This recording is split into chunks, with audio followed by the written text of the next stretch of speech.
simulan na natin ngayon sa 2026. Huwag na tayong gumamit o magpagamit, ano man ang gusto nyo sabihin dyan. Wala na pong insertion, wala nang amendment, at least sa panig ng mga senador. Kasi meron iba dyan ayaw din eh. Pero totoo, nakalista meron eh. Si Senador Risa. Ayaw din daw ho niya. Ayaw. Tinatanggi niya na hindi siya payag sa may insertion. Itinatanggi niya pero meron siya eh. Kaya hindi pa natin sigurado kung anong kanyang posisyon. Tanggalin na ang insertion.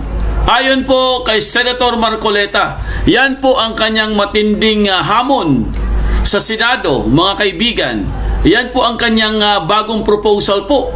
Dahil ayaw naman nilang makikipagbati. Gusto talaga nila away-away. Mayroon kasing isa diyan, pabida-bida, no? Wag na nating i-mention ang pangalan. Ito kasi yung pabida-bida na to, siya kasi ang nag-umpisa niyan kasi nga gusto niya magpapogi diyan sa Senado. Sinabi niya kasi na karamihan po sa mga senador ay tumanggap ng insertion during the 19th Congress. Sino ba yung nasa 19th Congress? Ang dami-dami nun. Kaya po mga kaibigan, mas maganda, sabi po ni Marcoleta, sige, total, maingay naman tong isa. 'Di ba? Itong si Baliling, maingay masyadong maingay, 'di ba? Masyadong nagmamagaling. O di mas maganda, wala na lang tayong insertion. Walang amendments, walang insertion, kung ano man tawag nyo dyan. Ibig sabihin, sa madaling salita, wala na pong hahawakang budget ang Senado. Di mas maganda, di ba? Diyan po magkakaroon ng transparency at accountability ang mga senador. Kasi kung totally zero, wala na pong budget. So, hindi na po magdududa ang mga tao, hindi na rin sila mag-away-away dahil wala na po silang hawakang pera.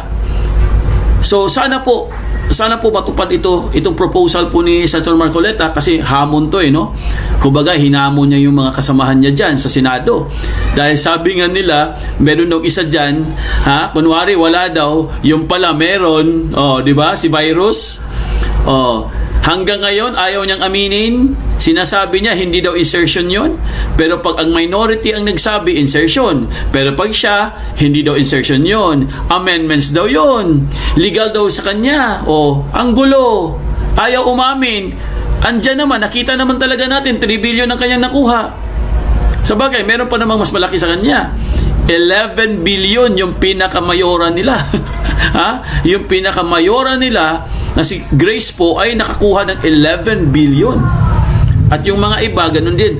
Ang ang pinaka-budget na normal pala dyan, or normal budget, or regular budget, is 3 billion pala. So, ikaw, kung makakuha ka ng more than 3 billion, ibig sabihin, extraordinary ka. So, ibig sabihin, guys, itong nakuha ni Virus ay normal lang, regular lang. Parang wala lang sa kanila yan, 3 billion. Wala yan, 3 billion lang yan. So, maganda po ito. Napakaganda pong panukala ito ni Senator Marcoleta na dapat talaga pag-usapan nila ito dahil kung matutupad po ito, sana ang Congress din, wag na rin sila tumanggap ng budget. Dapat wala na rin silang hahawakang pera dyan sa Kamara dahil dyan po talaga nag-uumpisa ang problema natin. Di ba?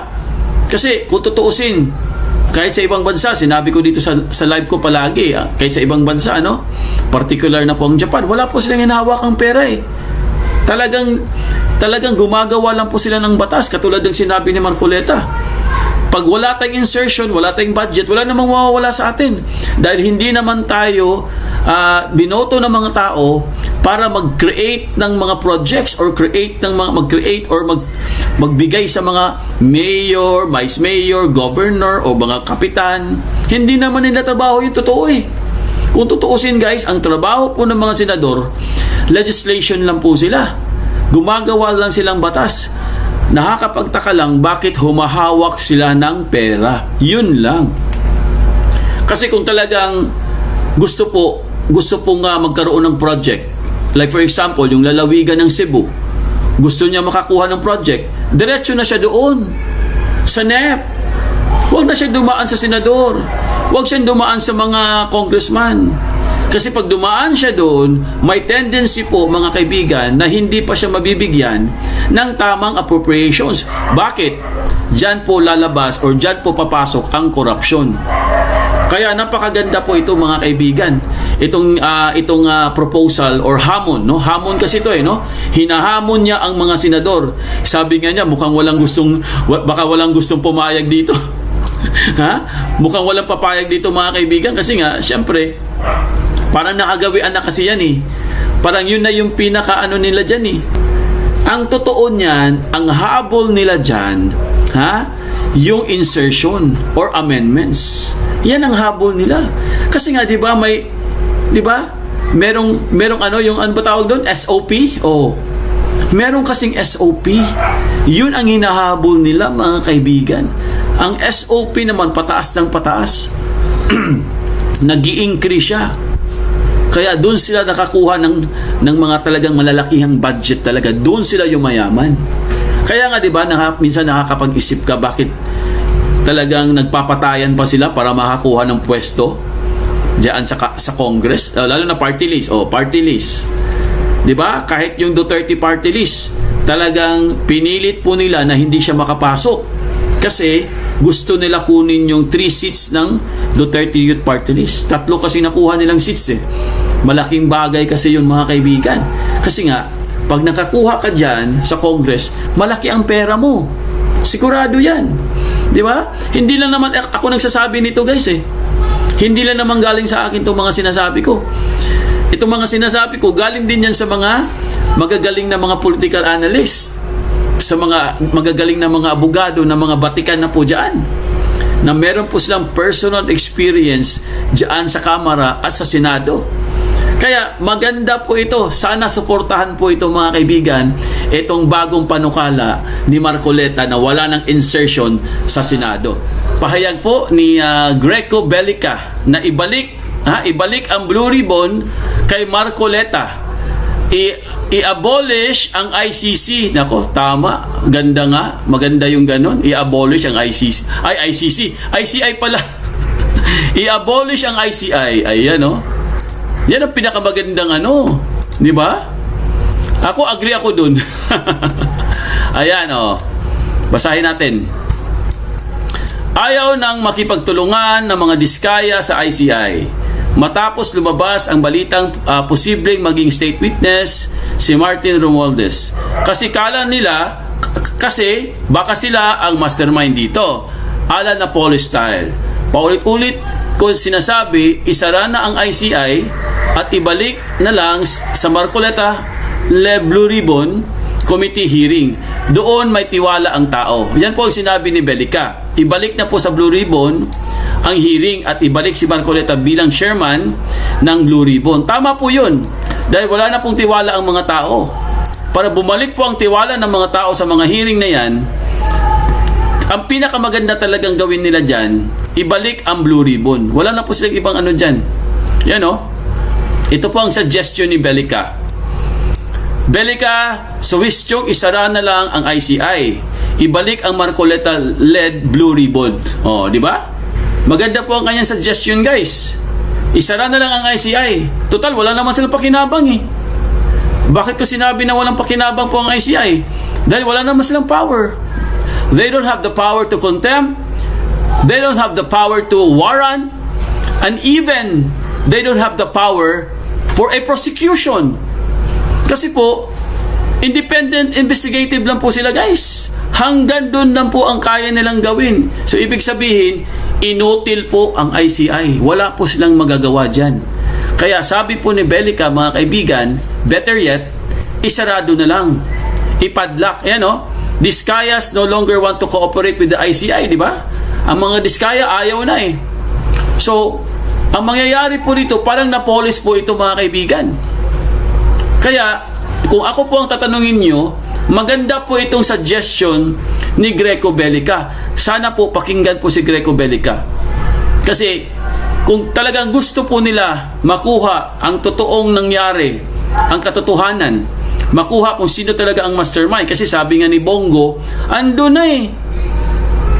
Ando na tayo eh. Makukuha na yung mastermind eh. Bigla niyong tinigil, mga hinayupa kayo, mga buang, mga yawa. Biglang natigil. 'Di ba? Maaabot na natin yung mastermind eh. Labi and duklon eh. Labi duklon ba no? Mastermind. Oh, tinigil niyo eh. Dahil makukuha na yung pangalan ni Bangag tsaka ni Palaka. Tinigil niyo, mga hinayupa kayo. Ayan. Oh, kaya maganda po itong suggestion ni Greco Bellica. Sana po pakinggan naman nila. 'Di ba? Pakinggan naman nila guys for once. Huwag naman silang masyado silang nagmamagaling. Tingnan nyo. Anong nagawa nila sa ICI? Wala. Kulelat, mga kaibigan. Kulelat po ang ICI. Napakaganda, no? Napakaganda ng kanyang suggestion po, no? Tama 'yun. Special election na lang tayo after a year, no? I-settle muna natin 'tong bansa natin, no? Tanggalin mo na lahat. Wala mo nang uupo. Wala lahat, wala. As in zero. Kasi po mga kaibigan, para lang po magkaroon po tayo ng transitionary, no? Dahil grabe na po ang bansa natin, guys. Kaya nga ang panawagan dito, wala na sanang kulay. 'Di ba? Wala nang kulay, wala nang away-away. Magkaisa na sana tayong lahat. Kasi ang main goal dito, matanggal na po ang korupsyon. 'Di ba? Ang laban po dito mga kaibigan, para po sa bayan na po ito. Sa bayan natin na lubog na po sa korupsyon. Kailan pa natin ito gagawin? Kung walang-wala na talaga tayo, as in nag-aaway-away na, nagkakaanuhan na. Dahil sobrang hirap na po ng bayan natin.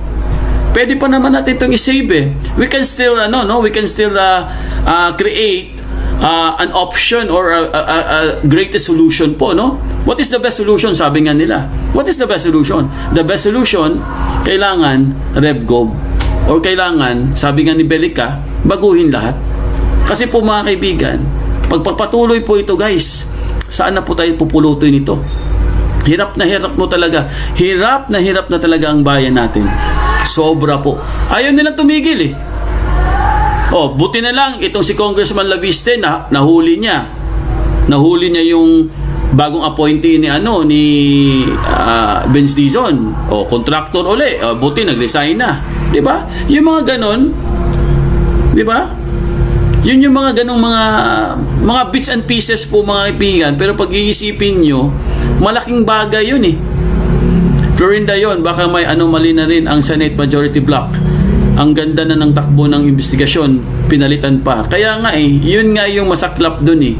Kaya nga, kung talagang gusto natin ibalik ang tiwala ng mga taong bayan, ibalik sa investigation ang tiwala ng karamihan, ibalik ang Blue Ribbon kay Marcoleta. Yun lang. Ganun lang yun. Para matapos na, para malaman na kung sino ba talaga. Saan ba ito pupunta, itong usapan na itong flood control na to? Sino ba talaga ang utak dyan? Di ba? Hindi na po kailangan dito ng rocket science. Ha? Hindi natin kailangan ng maging scientist para malaman natin kung sino ang utak. Gamitan na lang po natin ng common sense. Hindi na po natin kailangan dito na mag-calculate pa tayo. So the best way, the best solution po mga kaibigan, no? Ibalik si Marcoleta. Pag binalik po si Marcoleta mga kaibigan, tingnan nyo, pag bumalik si Marcoleta, tapos lahat yan. Tapos lahat yan mga kaibigan, maniwala kayo sa akin. Lalo na ngayon, mayroon siyang bagong proposal. Napakaganda po ng kanyang proposal ni Senator Marcoleta. Meron siyang hamon sa mga senador. Alam niyo ba yung hamon niya, mga kaibigan? Wala nang insertion. Wala nang hahawakang pera ang Senado. Oh, napakaganda, di ba? Walang pera, mga kaibigan, ang Senado, guys. Oh, ano sa tingin niyo, mga kaibigan?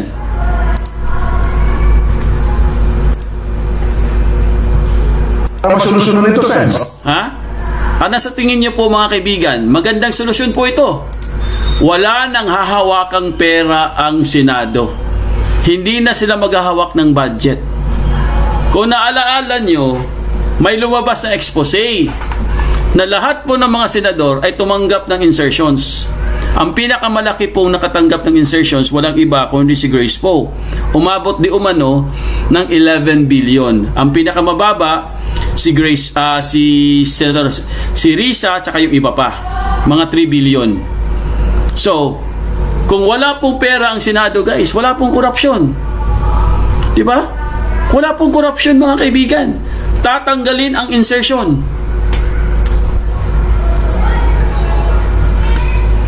Dapat nga, pati Kamara Dapat pati Kamara, gumaya kay Marcoleta, walang insertion. Gayahin niyo si Marcoleta.